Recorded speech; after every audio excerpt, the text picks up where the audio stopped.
بسم اللہ الرحمن الرحیم۔ اللہ کے نام سے شروع جو نہایت مہربان رحم والا۔ الحمدللہ رب العالمین الرحمن الرحیم مالک یوم الدین والصلاة والسلام علی نبینا محمد وآلہ واصحابہ اجمعین ومن تبعهم بإحسان إلى يوم الدين وأشهد أن لا إله إلا الله وحده لا شريك له وأشهد أن محمدا عبده ورسوله أما بعد معزز حاضرین، اللہ رب العالمین نے ہمارے دین میں توحید کے بعد سب سے افضل جو عبادت ہم کو دیا ہے وہ ہے نماز۔ اسلام میں توحید کے بعد نماز سے افضل کوئی عبادت اور کوئی عمل نہیں ہے۔ گویا کہ یہ اسلام کا شعار اور اسلام کی ایک علامت ہے جو اللہ رب العالمین نے ہم مسلمانوں کو دیا ہے۔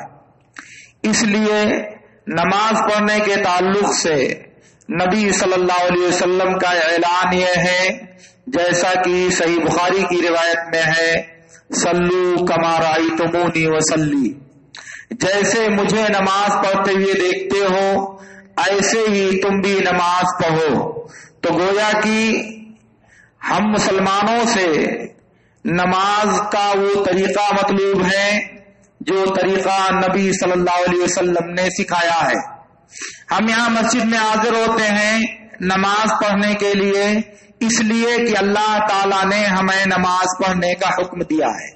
ہم نماز پڑھنے اس لیے آتے ہیں کہ نماز اللہ رب العالمین پسند کرتا ہے۔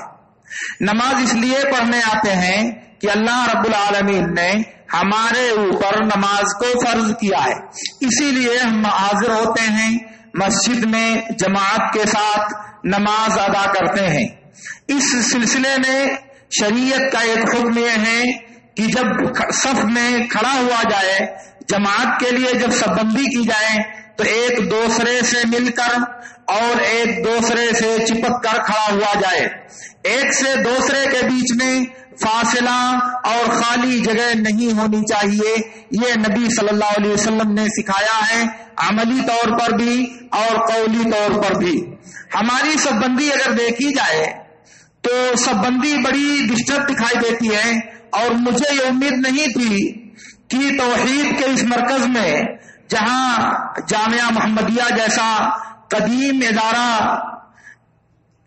دینی اور دعوتی امور میں مشغولیت رکھتا ہے اور آپ اس کے جوار اور قریب میں رہتے ہیں، اور یہاں آپ کی صف بندی کا یہ عالم ہوگا کہ نبی صلی اللہ علیہ وسلم کے طریقے کے مطابق تو چھوڑیے، بعض دفعہ ایسا محسوس ہوتا ہے کہ بعض صفیں ایسی ہوتی ہیں پیچھے، پتہ نہیں ان کی نماز ہوتی ہے یا نہیں ہوتی، پتہ نہیں وہ نماز ان کی درست ہوگی یا ان کی نماز باطل ہوگی، اس کے بارے میں میں کم سے کم کچھ نہیں کہہ سکتا۔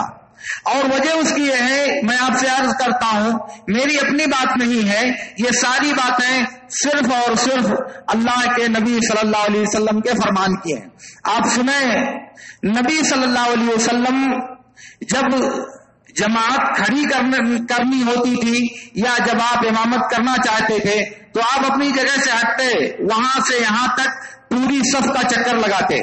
برا بن عازب رضی اللہ تعالیٰ عنہ کہتے ہیں کہ اللہ کے نبی صلی اللہ علیہ وسلم ہمارا کندھا، ہمارا سینہ، اس پر ہاتھ پھیرتے، کوئی آگے ہوتا اس کو پیچھے کرتے، کوئی پیچھے ہوتا اس کو آگے کرتے، اور اس کے بعد حکم دیتے، سووا صفوفکم وتراصوا انی وراکم من وراء ظہری، کہا صفوں کو ٹھیک کرو اور باہم ایک دوسرے سے مل کر کھڑے ہو۔ رسا یا رسو کے معنی ہوتے ہیں کسی چیز میں پگھلا ہوا سیسا ڈالنا، اسی کو کہا جاتا ہے سیسا پگھلائی ہوئی دیوار بنیان مرصوص. تو تراسو کا مطلب دو چیزیں ایسی ملی ہو کہ دونوں کے درمیان میں کوئی فاصلہ اور کوئی گنجائش باقی نہ رہے. تو سووا صفوفکم و تراسو، باہم ایک دوسرے سے مل کر کھڑے ہو. اور میں تم کو اپنے پیچھے سے بھی دیکھتا ہوں، میں تم کو اپنے پیچھے سے بھی دیکھتا ہوں. یہ نبی صلی اللہ علیہ وسلم کا معجزہ ہے کہ وہ حالت نماز میں جیسے آگے دیکھتے تھے آنکھ سے، ایسے پیچھے دیکھتے تھے مہر نبوت سے. نبی صلی اللہ علیہ وسلم کے کندھے کے نیچے ایک علامت اور نشانی تھی جسے مہر نبوت کہا جاتا ہے. آپ نماز کی حالت میں اس کے ذریعے اپنے پیچھے مقتدیوں کو دیکھتے تھے. تو اس کے بعد کہتے ہیں برا بن عازب فکان احدنا يلزق منكبه بمنكب صاحبه وقدمه بقدمه. تو جو ہم کھڑے ہوتے تھے تو ہم میں سے ایک آدمی اپنے ساتھی کے کندھے سے کندھا اور اس کے قدم سے قدم ملا لیتا تھا. یہ نبی صلی اللہ علیہ وسلم نے صحابہ کو جو سکھایا تھا اس کا اثر تھا. اسی لیے آپ کہتے تھے وَلَا تَخْتَلِفْ صُفُوفُكُمْ فَتَخْتَلِفَ قُلُوبُكُمْ. اور دوسری روایت میں احمد میں ابو داؤد میں وَلَا تَخْتَلِفْ صُدُورُكُمْ فَتَخْتَلِفَ قُلُوبُكُمْ. کہا صفوں میں تمہارے سینے آگے پیچھے نہیں ہونے چاہیے، تمہاری صفیں آگے پیچھے نہیں ہونی چاہیے، اس سے تمہارے دلوں میں اختلاف پڑ جائے گا، اس سے تمہارے دلوں میں فرقہ بندی اور آپسی عناد پڑ جائے گا. اسی لیے بخاری کی ایک دوسری روایت میں ہے اللہ کے رسول صلی اللہ علیہ وسلم نے ارشاد فرمایا لَتُسَوُّنَّ صُفُوفَكُمْ أَوْ لَيُخَالِفَنَّ اللَّهُ بَيْنَ وُجُوهِكُمْ. تم ضرور بالضرور صف کو سیدھی کرو گے ورنہ اللہ تعالیٰ تمہارے چہروں کے درمیان اختلاف پیدا کر دے گا. ابو داؤد کی روایت میں ہے سَوُّوا صُفُوفَكُمْ وَلَتَسَوُّنَّ صُفُوفَكُمْ أَوْ لَيُخَالِفَنَّ اللَّهُ بَيْنَ قُلُوبِكُمْ. تم ضرور صفوں کو سیدھی کرو گے ورنہ اللہ تعالیٰ تمہارے دلوں میں اختلاف پیدا کر دے گا. تو سب بندی کا جماعت کے ساتھ نماز پڑھنے کا حکم اس لیے دیا گیا ہے تاکہ مسلمانوں کو اجتماعی قوت حاصل ہو، مسلمانوں کو آپس میں اتحاد، محبت اور آپسی لگاؤ پیدا ہو. اور جب صف گڑبڑ ہوگی، آگے پیچھے دائیں بائیں ہوں گے تو نتیجہ کیا ہوگا؟ اللہ کے نبی صلی اللہ علیہ وسلم نے کہا کہ اس سے تمہارے درمیان اختلاف پیدا ہوگا. ہمارے لوگ کہتے ہیں کہ جب دل ہی نہیں ملتا تو پیر ملانے سے کیا فائدہ؟ یہ جہالت کی بات ہے، کیونکہ مریض کہہ رہا ہے ڈاکٹر کی تجویز سے پہلے کہ جب مرضی ٹھیک نہیں ہو رہا تو دوا تو کھائیں. ارے بھائی دوا کھائیں گے تب تو بیماری ٹھیک ہوگی. اب آپ کے دلوں میں اختلاف ہے، آپ کے دلوں میں انتشار ہے، آپسی ناچاقی ہے، تو پیر ملائیں گے تو ہی نہ یہ نفرت دور ہوگی، پیر ملائیں گے تب نہ الفت پیدا ہوگی، پیر ملائیں گے تب نہ ایک دوسرے سے قریب آئیں گے اور اللہ رب العالمین دلوں کو جوڑے گا. اور جب پیر پہلے سے دور کر لیں گے تو ظاہر ہے کہ اللہ کے نبی صلی اللہ علیہ وسلم نے یہ وعید بیان کیا ہے او لَيُخَالِفَنَّ اللَّهُ بَيْنَ قُلُوبِكُمْ. تمہارے دلوں میں اللہ تعالیٰ دراڑ پیدا کر دے گا، انتشار برپا کر دے گا، نفرت پیدا کر دے گا. اور اس کا مشاہدہ آپ کر رہے ہیں سماج میں، آپ دیکھ رہے ہیں اس کی تصویر. اسی لیے نبی صلی اللہ علیہ وسلم سختی کے ساتھ اس بات کی تاکید کرتے تھے اور صفوں کو ٹھیک کرنے کا حکم دیتے تھے. بخاری اور مسلم کی روایت میں ہے اللہ کے رسول صلی اللہ علیہ وسلم نے ارشاد فرمایا سَوُّوا صُفُوفَكُمْ فَإِنَّ تَسْوِيَةَ الصُّفُوفِ مِنْ إِقَامَةِ الصَّلَاةِ. اور بخاری کا دوسرا لفظ ہے سَوُّوا صُفُوفَكُمْ فَإِنَّ تَسْوِيَةَ الصُّفُوفِ مِنْ تَمَامِ الصَّلَاةِ. اور سنن ابی داؤد کی ایک تیسری روایت میں ہے سَوُّوا صُفُوفَكُمْ فَإِنَّ تَسْوِيَةَ الصُّفُوفِ مِنْ حُسْنِ الصَّلَاةِ. صفوں کو برابر کرو، صفوں کو ٹھیک کرو، کیونکہ صفوں کو ٹھیک کرنا یہ نماز کو قائم کرنا ہے. صفوں کو ٹھیک کرو کیونکہ صفوں کو ٹھیک کرنا یہ نماز کو پورا کرنا ہے، نماز کو مکمل کرنا ہے. صفوں کو ٹھیک کرو کیونکہ صفوں کا ٹھیک کرنا یہ نماز کو مزین اور خوبصورت بنانا ہے. تو اس کا مطلب یہ ہوا کہ فعل امر کے ذریعہ نبی صلی اللہ علیہ وسلم نے صفوں کو ٹھیک کرنے کا حکم دیا اور بتایا کہ صفوں کو ٹھیک کرو گے تو نماز قائم ہوگی، نماز مکمل ہوگی، نماز خوبصورت ہوگی. اس کو الٹ دیجئے، اگر صفوں کو ٹھیک نہیں کرو گے تو نماز قائم نہیں ہوگی، نماز خوبصورت نہیں ہوگی، نماز مکمل نہیں ہوگی. صفوں کو ٹھیک نہیں کرو گے تو نماز مکمل نہیں ہوگی، اور جب نماز مکمل نہیں ہوگی تو ثواب بدرجہ اولا مکمل نہیں ہوگا. اس لیے صف بندی کا مسئلہ، صف کو ٹھیک کرنے کا مسئلہ اتنا آسان نہیں ہے جتنا ہمارے علماء اور دوسرے لوگ سمجھتے ہیں. بس ایسی بات آئی گئی اور ہو گئی. نبی صلی اللہ علیہ وسلم اس وقت تک جماعت کھڑی نہیں کرتے تھے، تکبیر تحریمہ اس وقت تک نہیں کہتے تھے جب تک صف ٹھیک کرنے والا آپ کو بتا نہیں دیتا کہ صف ٹھیک ہو گئی ہے. اس کے بعد نبی صلی اللہ علیہ وسلم اللہ اکبر کرتے تھے. اللہ کے نبی نے متعین کر رکھا تھا، پہلے خود گھومتے تھے پوری صف کو، اور کچھ لوگوں کو متعین کر رکھا تھا کہ دیکھو کوئی آگے پیچھے تو نہیں، کوئی صف ٹیڑھی تو نہیں، کسی صف میں خلل تو نہیں. اور یہی طریقہ عمر بن خطاب، عثمان بن عفان اور علی بن ابی طالب رضی اللہ تعالی عنہم اجمعین سے بسند صحیح ثابت ہے کہ ان تینوں نے آدمی متعین کر رکھے تھے جو صفوں کو ٹھیک کرواتے تھے، آگے پیچھے والوں کو ایک دوسرے سے صحیح طریقے سے مل کر کھڑا کرتے تھے، اور جب وہ اعلان کرتے، اطلاع دیتے کہ صف ٹھیک ہو گئی ہے، تب یہ خلفائے راشدین اللہ اکبر کہہ کر نماز شروع کرتے تھے، ورنہ نہیں. اور اگر ہماری صفیں جیسی صفیں ہوتی تو مجھے نہیں لگتا کہ اس طرح سے نماز کھڑی ہو جاتی اور اس طرح سے لوگ نماز پڑھنے لگتے. ہم نے صف بندی کے سلسلے میں اتنی غفلت برتی ہے کہ ایک آدمی مسجد میں آتا ہے نماز پڑھنے تو اتنا پیر پھیلا کے کھڑا ہوتا ہے، ایسا لگتا ہے کہ وہ مسجد کی زمین قبضہ کرنے کے لیے آیا ہوا ہے. اور جب رکوع اور سجدے میں جاتا ہے تو پیر سمٹ جاتا ہے، اور اس کے بعد جب کھڑا ہوتا ہے تو بیچ میں جگہ خالی ہو جاتی ہے. یہ جگہ خالی ہو جانا معمولی بات نہیں ہے، یہ بہت نقصان دہ بات ہے ہماری نماز کے لیے، یہ بہت تکلیف دہ بات ہے ہماری نماز کے لیے. وہاں پیچھے میں نے دیکھا کتنی بار اتفاق پڑا کہ ایک سے دوسرے آدمی کے بیچ میں تقریباً آدھا فٹ اور 1 فٹ کا فاصلہ ہوتا ہے. اب آپ بتائیں کہ یہ صف بندی ہے، یہ صفوں کو جوڑنا ہے یا صفوں کو کاٹنا ہے؟ اللہ کے نبی صلی اللہ علیہ وسلم نے ارشاد فرمایا، سنن نبی داؤد کی روایت میں ہے، من وصل صفا وصلہ اللہ ومن قطع صفا قطع اللہ. جو صفوں کو جوڑے گا اللہ تعالیٰ بھی اس کو جوڑے گا، اور جو صف کو کاٹے گا اللہ تعالیٰ بھی اس کو کاٹ دے گا. جو صفوں کو کاٹے گا اللہ تعالیٰ بھی اس کو کاٹ دے گا. اگر کسی سے کہا جائے کہ تھوڑا آگے آ جائیے، تھوڑا پیچھے ہو جائیے، تھوڑا پیر سمیٹ لیجیے، تو آنکھ دکھاتا ہے، ایسا لگتا ہے کہ وہ کھا لے گا. کیوں بھائی، کیا وجہ ہے آخر؟ اللہ کے نبی صلی اللہ علیہ وسلم کی احادیث، نبی صلی اللہ علیہ وسلم کی فرامین، دنیا میں کون ان پر عمل کرے گا؟ دنیا میں کس کے لیے حدیثیں ہیں؟ کس کے لیے نبی صلی اللہ علیہ وسلم نے یہ ہدایت بیان فرمائی ہے؟ آپ کے لیے بیان فرمائی ہے. آپ اس کے مخاطب ہیں، آپ نے ان کا کلمہ پڑھا ہے، آپ کی ذمہ داری بنتی ہے کہ آپ ان پر عمل کریں. ہم سب کو اللہ رب العالمین نے حکم دیا ہے، اگر ہم اپنی غفلت سے، اپنی لاپرواہی سے اس پر عمل نہیں کرتے، اور اگر کوئی آپ کو یاد دلاتا ہے تو خوش ہونا چاہیے، اس کا شکر ادا کرنا چاہیے کہ نبی کی سنت کی یاد دہانی کوئی کرا رہا ہے. آپ اس کو آنکھ دکھاؤ. ایسا لگتا ہے کہ نماز آپ کی مرضی سے ہونی چاہیے، آپ کی پسند سے ہونی چاہیے، آپ کے آرام کے مطابق ہونا چاہیے، آپ کی اپنی چاہت کے مطابق نہیں. میرے دوستو، آپ نماز کس کے لیے پڑھنے آتے ہیں؟ آپ یہ زحمت کس کے لیے برداشت کرتے ہیں؟ آپ یہ پریشانیاں کیوں جھیلتے ہیں؟ یہ اللہ کے حکم کے ناطے آپ کرتے ہیں، اللہ کے فرمان کے ناطے آپ کرتے ہیں، تو اس کو اللہ کے لیے رکھو نا. اپنے نفس کو کیوں اس میں داخل کرتے ہو؟ اپنے آرام اور راحت کو اس میں کیوں داخل کرتے ہو؟ آپ اللہ کے لیے کرو. اللہ کے لیے جو حکم نبی صلی اللہ علیہ وسلم نے آپ کو عطا کیا ہے، آپ اس کے مطابق صفوں کو ٹھیک کرنے کی اور درست کرنے کی کوشش کرو.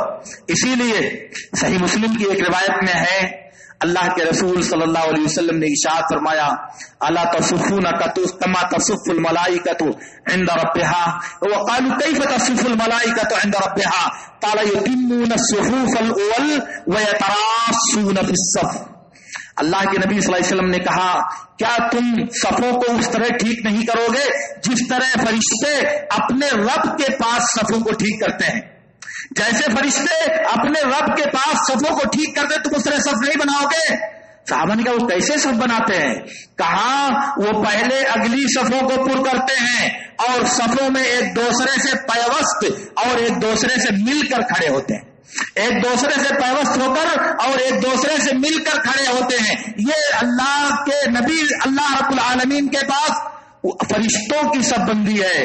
اور آپ سن لیں، نبی صلی اللہ علیہ وسلم نے فرمایا، مجھے دنیا پر 3 چیزوں سے فضیلت دی گئی ہے. ان میں سے ایک یہ بھی ہے وَجُعِلَتْ صُفُوفُنَا كَصُفُوفِ الْمَلَائِكَةِ، ہماری صفیں فرشتوں کی صفوں جیسی بنائی گئی ہیں. یعنی جیسے فرشتے رب العزت کے دربار میں صف بندی کر کے کھڑے ہوتے ہیں، ایسے ہمیں حکم دیا گیا ہے کہ ہم رب العزت کے دربار میں صف بندی کر کے کھڑے ہوں. صفت کیا ہے؟ پہلے اگلی صف پر کی جائے، پھر اس کے بعد پہلی صف پر کیے بغیر دوسری صف میں کھڑا ہونا جائز نہیں ہے. پہلی صف بھرے بغیر دوسری صف میں صف بندی کرنا جائز نہیں ہے. اور دوسری خوبی وَيَتَرَاصُونَ فِي الصَّفِ، تراس کے معنی ایک دوسرے سے مل کر، ایک دوسرے سے جڑ کر کھڑا ہونا، یہ نبی صلی اللہ علیہ وسلم نے سکھایا ہے. اسی لیے انس بن مالک اور نعمان بن بشیر وغیرہ کی روایت ہے سنن نبی داؤد میں، اللہ کے نبی صلی اللہ علیہ وسلم نے کہا تراسو فی الصف فإنی أراکم من وراء ظہری فکان احدنا يلزق منکبہ بمنکب صاحبہ ورکبتہ برکبت صاحبہ وقدمہ بقدمہ، اور دوسرا لفظ ہے وکعبہ بکعب صاحبہ. اللہ کے نبی نے کہا کہ خوب مل کر ایک دوسرے سے کھڑے ہو کیونکہ میں تمہیں پیچھے سے دیکھتا ہوں. صحابی کہتے تو ہم نبی صلی اللہ علیہ وسلم کے پاس کھڑے ہوتے تھے تو ہم میں سے ایک آدمی اپنے کندھے کو اپنے ساتھی کے کندھے سے چپکا لیتا تھا، اپنے گھٹنے کو اس کے گھٹنے سے چپکاتا تھا اور اپنے ٹخنے کو اس کے ٹخنے سے ملاتا تھا. تو سب بندی کا طریقہ ہوا ٹخنے کو ٹخنے سے ملانا، کنارے والی انگلی خنصر کو خنصر سے ملانا. یہ سب بندی نہیں ہوئی، یہ سب بندی نہیں ہوئی. اس میں ایک عیب اور ہے کہ آپ جب کانی انگلی ملاتے ہیں تو کسی کا پیر چھوٹا ہے اور کسی کا پیر بڑا ہے تو صف آگے پیچھے ہوتی ہے، صف آگے پیچھے ہوتی ہے. اور دوسرا عیب یہ ہے کہ آپ کے پیروں کی انگلیاں قبلہ کی طرف نہ ہو کر کے کہاں جاتی ہیں؟ شمال اور جنوب کی طرف جاتی ہیں، جبکہ آپ کھڑے ہوئے قبلہ رخ ہونا چاہیے، انگلیوں کا رخ آپ اس کو پھیلا دیتے ہیں. تو ظاہر ہے کہ یہ بات نبی صلی اللہ علیہ وسلم کے حکم کی مخالفت پر مبنی ہے. اس لیے سب بندی وہ مطلوب ہے جو نبی صلی اللہ علیہ وسلم نے سکھایا ہے، سب بندی وہ مطلوب ہے جو نبی صلی اللہ علیہ وسلم نے ہم کو بتایا ہے. میں دیکھتا ہوں کہ ابھی صف باقی ہے، پیچھے لوگ صف لگاتے ہیں اور 2 صفیں 3 صفیں خالی ہیں، اس کے پیچھے لوگ صف لگا کر کے نماز پڑھتے ہیں. وہ کون سی نماز پڑھنا چاہتے ہیں؟ جماعت کی نماز ہے یا اکیلے کی نماز ہے؟ اگر جماعت کی نماز ہے تو جماعت کے لیے جب تک پہلی صف پر نہ ہو جائے دوسری صف لگانا درست نہیں ہے. اس پہ کوئی اختلاف نہیں ہے ائمہ کرام کا کہ اگر کوئی آدمی صف میں جگہ خالی چھوڑ کر پیچھے نماز پڑھتا ہے تو اس کی نماز نہیں ہوگی. حتیٰ کہ اگر کوئی آدمی صف کے پیچھے تنہا نماز پڑھ لے، اکیلا صف بنا کر پڑھ لے تو اس کی نماز نہیں ہوگی. نبی صلی اللہ علیہ وسلم نے فرمایا لا صلاۃ لمنفرد خلف الصف وحدہ، صف کے پیچھے تنہا نماز پڑھنے والے کی نماز نہیں ہوتی. عورتیں اس حکم سے مستثنا ہے. اگر مردوں کی صف ہے اور مردوں کے صف کے پیچھے عورت اکیلی کھڑی ہے تو اس کی نماز صحیح ہوگی، کیونکہ بخاری کی روایت میں اسما ام سلیم رضی اللہ تعالیٰ عنہ اکیلی کھڑی تھی اور نبی صلی اللہ علیہ وسلم کے پیچھے نماز پڑھ رہی تھی. مگر مرد اگر صف کے پیچھے تنہا نماز پڑھے تو نماز نہیں ہوگی. اب آپ بتائیے جو کرسی لے کر پیچھے بیٹھے ہوئے رہتے ہیں صف وہاں تک متصل نہیں ہوتی، ابھی اندر جگہ خالی ہے، 2 صف 3 صف باقی ہے، وہ نماز پڑھ رہے ہیں، کس کی اقتدا کر رہے ہیں؟ وہ یہ بات تو سوچنا چاہیے. کرنے سے پہلے میری گزارش یہ ہے کہ آپ اہل علم سے فتویٰ لے لیں، آپ ان سے پوچھ لیں کہ اس طرح نماز پڑھنا جائز ہے یا جائز نہیں ہے. کہیں ایسا نہ ہو کہ آپ مشقت پوری برداشت کر رہے ہو، نماز پوری پڑھ رہے ہو، زحمت پوری اٹھا رہے ہو، قربانی پوری دے رہے ہو اور اجر کے بعد میں دامن آپ کا خالی نہ ہو جائے. اس لیے پہلے اہل علم سے دریافت کر لیں، فتویٰ منگا لیں، پوچھ لیں کہ اس طرح اگر نماز پڑھی جائے تو نماز ہوگی یا نہیں ہوگی، یا جائز ہے یا ناجائز ہے. اس کے بارے میں آپ اہل علم سے سوال کر لیں تاکہ آپ کی نماز اعلیٰ وجہ البصیرہ بالکل جان بوجھ کر کے سنت کے مطابق اللہ کی پسند کے مطابق ادا ہو. ایسا نہ ہو کہ ہم اپنی پسند کا لحاظ کرتے کرتے اللہ کی پسند کو نظر انداز کر دیں، تو یہ بات مناسب نہیں ہوگی. حدیث میں ہے نبی صلی اللہ علیہ وسلم نے فرمایا، مسند احمد کی روایت میں ہے، سووا صفوفکم سووا صفوفکم وحاذوا بین مناکبکم ولینوا فی ایدی اخوانکم وسدوا الخلل فانی اری الشیطان یدخل فیما بینکم بمنزلۃ الحف. کہا صفوں کو سیدھی کرو، ٹھیک کرو، اور اپنے کندھوں کو ایک دوسرے کے مقابل اور برابر میں کرو، اور اپنے بھائیوں کے سامنے اپنے کندھے کو نرم رکھو اور خالی جگہ کو پر کرو، کیونکہ میں شیطان کو دیکھتا ہوں کہ تمہارے درمیان بھیڑ کے بچے کی طرح صف میں داخل ہوتا ہے. میں دیکھتا ہوں کہ شیطان بھیڑ کے بچے کی طرح صف میں داخل ہوتا ہے. سنن نسائی کی ایک دوسری روایت میں ہے، اللہ کے نبی صلی اللہ علیہ وسلم نے کہا رسوا صفوفکم وقاربوا بینہا، رسوا صفوفکم وقاربوا بینہا وحاذوا بالاعناق فوالذی نفسی بیدہ انی لأری الشیطان یدخل من خلل الصف کأنہ الحظف. کہا صفوں کو مضبوط کرو اور ان کو قریب قریب کھڑا کرو، صفوں کو پختہ اور مضبوط بناؤ کہ کوئی چیز اس میں گھسنی چاہے تو نہ گھس سکے، اور اسے قریب قریب رکھو، اور پھر گردنوں کو، اپنے کندھوں کو ایک دوسرے سے قریب مقابل میں ملا کر کے رکھو. اللہ کی قسم جس کے ہاتھ میں میری جان ہے، میں دیکھتا ہوں کہ شیطان صف کی خالی جگہ میں بھیڑ کے بچے کی طرح سے داخل ہوتا ہے. سب میں شیطان بھیڑ کے چھوٹے بچے کی طرح سے داخل ہوتا ہے. تو شیطان نماز میں کیا کرنے آتا ہے؟ نماز ہم پڑھتے، شیطان کیا کرنے آتا بھائی؟ شیطان نماز میں آتا ہے ہم کو نماز سے غافل کرنے کے لیے. وہ آتا ہے ارے یاد کرو فلاں چیز بھولے ہوئے تھے تم، وہ فلاں چیز یاد کرو بھولے ہوئے تھے تم، وہ فلاں زمانے کی بات جو کبھی زندگی میں یاد نہیں آتی تھی وہ نماز میں آ کے آپ کو یاد دلاتا ہے. اس لیے وہ آتا دوستی کرنے کے لیے نہیں آتا آپ سے، آپ کی نماز کو کھا جانے کے لیے آتا ہے، آپ کی نماز سے آپ کو غافل کر دینے کے لیے آتا ہے. اور آپ نے جگہ چھوڑی ہوئی کیا؟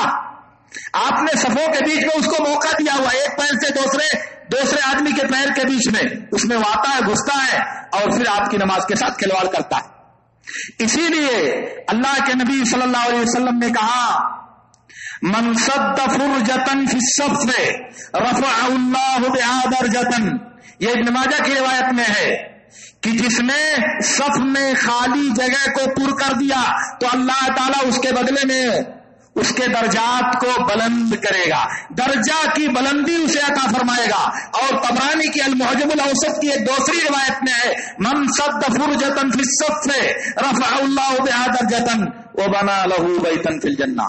جو خالی جگہ کو پر کرے گا اللہ تعالیٰ اس کو درجے کی رفعت اور بلندی عطا کرے گا اور جنت میں اس کے لیے گھر بنائے گا. خالی جگہ پر کیا آپ نے تو اس کے بدلے میں اللہ تعالیٰ آپ کو جنت میں گھر دے گا. اتنی اہم بات ہے صفوں کی خالی جگہ کو پر کرنا. اسی لیے نبی صلی اللہ علیہ وسلم نے فرمایا ما من خطوۃ اعظم اجرا من خطوۃ یمشیها العبد الى فرجۃ فی الصف فیسدها. کہا کوئی بھی قدم جو انسان اٹھاتا ہے اجر کے اعتبار سے سب سے بڑا قدم انسان وہ اٹھاتا ہے کہ وہ چل کر کے جاتا ہے اور صف کی خالی جگہ کو پر کر لیتا ہے، صف کی خالی جگہ کو بھر دیتا ہے. دوسری روایت میں نبی صلی اللہ علیہ وسلم نے فرمایا ما من خطوۃ احب الی اللہ من خطوۃ یمشیها العبد لیصل بها صفا. کہا سب سے اللہ کی نظر میں سب سے زیادہ محبوب قدم وہ ہے جو بندہ اس لیے اٹھاتا ہے تاکہ جا کر کے صف کو جوڑ دے، صف کو ملا دے، صف میں جو خالی جگہ ہے اس کو متصل کر دے. یہ قدم جو اٹھاتا ہے وہ اللہ کو سب سے زیادہ محبوب قدم ہے، اللہ رب العالمین کو سب سے زیادہ پسندیدہ یہ قدم ہے جو صف کی خالی جگہ کو پر کرنے کے لیے اٹھایا جاتا ہے. اس کو آپ پلٹ کر کبھی سوچیں، کبھی الٹ کر اس کو دیکھیں، اس کا مفہوم مخالف دیکھیں کہ اللہ کی نظر میں سب سے مبغوض، سب سے ناپسندیدہ وہ قدم ہے جو قدم صفوں کے درمیان درار پیدا کرنے کے لیے، صفوں کے درمیان خالی جگہ بنانے کے لیے پیدا کیا جاتا ہے۔ اب بتائیں کتنی بڑی محرومی کی بات ہوگی ہمارے لیے، کتنی بڑی مایوسی کی بات ہوگی ہمارے لیے۔ میں یہ باتیں اپنی طرف سے عرض نہیں کرتا، یہ ساری احادیث نبی صلی اللہ علیہ وسلم سے بسند صحیح ثابت ہیں، اور ساری کی ساری احادیث کتب ستہ میں اللہ کے نبی صلی اللہ علیہ وسلم سے موجود ہیں۔ پھر ان پر عمل کون کرے گا میرے دوستوں؟ ان کا مخاطب کون ہے؟ ان پر عمل کی دعوت کس کو دی جائے گی؟ ان کے مخاطب ہم ہیں۔ ان میں اللہ رب العالمین نے ہمیں حکم دیا ہے، اللہ رب العالمین کے مخاطب ہم ہیں، اس لیے ہماری ذمہ داری ہے کہ ہم صفوں کو نبی صلی اللہ علیہ وسلم کے طریقے کے مطابق مرتب کرنے کی، صفوں کو اللہ کے حکم کے مطابق بنانے کی کوشش کریں کہ یہ ہمارے ایمان کا تقاضا ہے، ہماری نماز سے محبت کا تقاضا ہے، ہمارے نبی سے محبت کا یہ تقاضا ہے، اس لیے اس کو کرنا ضروری ہے۔ اور پھر دوسری مجبوری یہ بھی ہے کہ اگر صف میں خلل ہوگا تو نماز میں خلل باقی رہے گا، صف میں کمی اور کجی رہے گی تو نماز کے اجر میں کمی اور کجی باقی رہ جائے گی، کیونکہ نبی نے کہا کہ صف ٹھیک کرو، کیونکہ صف ٹھیک کرنا نماز کو پورا کرنا ہے، نماز کو مکمل کرنا ہے۔ صف پوری نہیں کی، سیدھی نہیں کیا تو اس کا مطلب نماز ہماری مکمل نہیں ہوئی، نماز ہماری پوری نہیں ہوئی۔ اس لیے میرے دوستو، میں آپ سب سے عرض کرنا چاہتا ہوں کہ صفوں کو ٹھیک کرنا، صفوں کو درست کرنا، ایک دوسرے سے مل کر کھڑا ہونا، کندھے سے کندھا اور تخنے سے تخنا ملانا، یہ نماز میں ضروری ہے۔ اس میں کمی ہوگی تو جو لوگ کمی کریں گے وہ گنہگار ہوں گے اور نماز میں سب کی کمی رہ جائے گی، کیونکہ جماعت میں جو کمی ہوتی ہے وہ کمی سب پر اثر انداز ہوتی ہے۔ ایک دن نبی صلی اللہ علیہ وسلم امامت کروا رہے تھے، دلچسپ بات ہے، امامت کروا رہے تھے، قرآن پڑھتے ہوئے بھول گئے، بھولنے کے بعد جو فارغ ہوئے کہا کہ کون ہے تم لوگوں میں سے جو مکمل طہارت حاصل کر کے نہیں آتا، اچھی طرح وضو کر کے نہیں آتا، اور اس کی وجہ سے امام بھول جاتا ہے، غلطی کر کے مقتدی آیا ہوا ہے، وضو ناقص مقتدی کا ہے، طہارت ناقص مقتدی کا ہے، بھول گئے نبی صلی اللہ علیہ وسلم۔ اس کا مطلب کہ مقتدیوں کی غلطی کا اثر امام کے اوپر پڑتا ہے، اور جب امام کے اوپر پڑے گا تو دوسرے نمازی بظاہر اس سے مبرہ نہیں رہ سکتے۔ تو میں کہنا چاہ رہا تھا کہ مقتدیوں کی سب بندی میں جو غلطی ہے اس غلطی کا خمیازہ سب کو بھگتنا پڑے گا، اس لیے اسے ٹھیک کرنے کی کوشش کرنی چاہیے اور ایک دوسرے سے مل کر کھڑا ہونا چاہیے، اور اپنے پیروں کو کبھی بھی کندھے سے زیادہ کرنے کی کوشش نہیں کرنی چاہیے۔ آپ رب کے دربار میں آئے ہیں، رب کے حکم کے مطابق کھڑے ہونے کی کوشش کریں، رب کی بندگی کے لیے آئے ہیں، رب کو راضی کرنے والا عمل کریں۔ یہ نہیں کہ ہم 20 سال سے کر رہے ہیں، ہم 50 سال سے کر رہے ہیں، بھلے آپ کر رہے ہو میرے دوستو، لیکن وہ نبی کا عمل نہیں ہے، وہ نبی کا دین نہیں ہے، نبی کی سنت نہیں ہے، نبی کی شریعت نہیں ہے۔ وہ آپ کی اپنی منچائی بات ہو سکتی ہے، آپ کے اپنے رسم و رواج کی بات ہو سکتی ہے، مگر نبی کا دین نہیں ہو سکتا۔ میں نبی کا دین آپ سے عرض کر رہا ہوں، آپ سے بیان کر رہا ہوں، نصوص آپ کے کانوں میں گھولنے کی کوشش کر رہا ہوں، آپ اسے سنیں، اس کو برتیں، اس پر عمل کریں، اور اپنے پیروں کو ہمیشہ اپنے کندھے کی سیدھائی پر رکھیں، انگلیوں کا رخ قبلہ کی طرف رکھیں، اور پیروں کا پچھلا حصہ یعنی ٹخنا ملانے کی کوشش کریں۔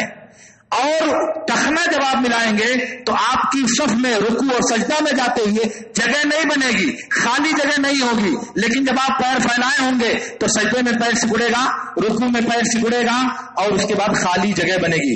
یہاں جو صف بندی ہوتی ہے، ہر صف میں کم سے کم 3 یا 4 لوگوں کو گھسایا جا سکتا ہے، 3 یا 4 لوگوں کو جگہ دی جا سکتی ہے، پھر بھی سب جا کر کے ٹھیک ہوگی۔ لیکن لوگ اتنی جگہ لے کر کے پہلے کھڑے ہوتے ہیں کہ پیچھے سے دیکھنے میں لگتا ہے کہ جگہ ان کی کوئی قبضہ کرنے والا ہے، ان کی جگہ کوئی لے لے گا اگر یہ پیر سگول لیں گے تو۔ یہ طریقہ غلط ہے۔ سب میں ہم رب کی بندگی کے لیے آئے ہیں، رب کی رضامندی اور اس کی خوشنودی حاصل کرنے کے لیے آئے ہیں، اس لیے جو وہ پسند کرتا ہے وہ کرنا چاہیے، وہ جو حکم دیتا ہے اسے کرنا چاہیے، وہ جو اپنے پیغمبر کے ذریعے ہم کو پہنچاتا ہے ہمیں اس پر عمل کرنے کی کوشش کرنی چاہیے۔ اس لیے اللہ رب العالمین سے میری دعا ہے کہ اللہ رب العالمین ہمیں ان باتوں کو سمجھنے اور ان پر عمل کرنے کی توفیق عطا فرمائے۔ وآخر دعوانا ان الحمد للہ رب العالمین۔ اقول لکم ما تسمعون واستغفر اللہ لی ولکم۔